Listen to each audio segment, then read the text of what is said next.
विद्या जी, वेद विद्रोह है सारा। उसके आगे बताई कि भाई राग द्वेष पक्षपात छोड़कर भीतर गई और नहाने धोने से बाहर की।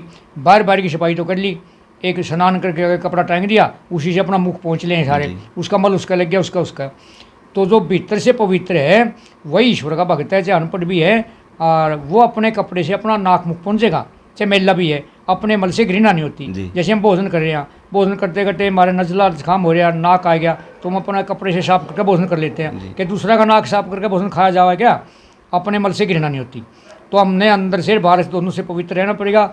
ईश्वर का भगत तभी बनेगा, कितने पढ़ो, कितने सुनो, कितने वेद शास्त्र पढ़ो, जब तक भीतर से पवित्र नहीं है तब तक ईश्वर का भगत नहीं हो सकता जी। सही बात है जी आपकी जी। और अपनी इंद्रियों को, जो ज्ञान इंद्रिय कर्म इंद्रिय हैं, इनको सबको धर्म में लगा कर रखना, और मादक द्रव्य बुद्धि नाशक नशा के पदार्थ दुष्टों का संग, आलस्य और प्रमाद को छोड़ करके श्रेष्ठ पदार्थों का सेवन, सत्पुरुषों का संग, योग्य अभ्यास और धर्माचरण ब्रह्मचर्य आदि शुभ कर्मों से अपनी बुद्धि को बढ़ाना चाहिए। और 8वें में कहा कि धी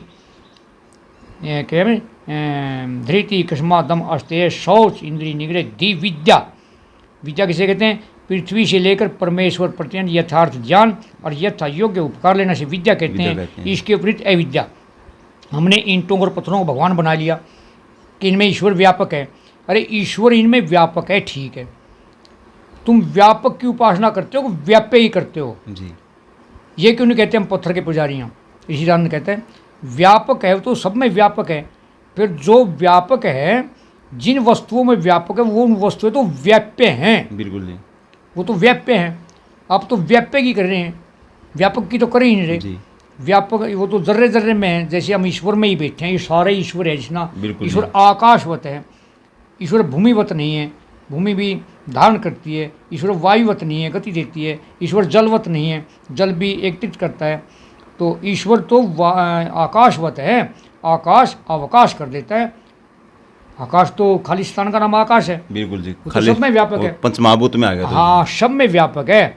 तो हम इसलिए लोग अंधकार में हैं कि उसकी व्याप्य ही कर रहे हैं, पत्थर की पूजा कर रहे हैं, क्योंकि इसमें भगवान है। इसमें भगवान तो है, ठीक है, सब में चीज़ में है।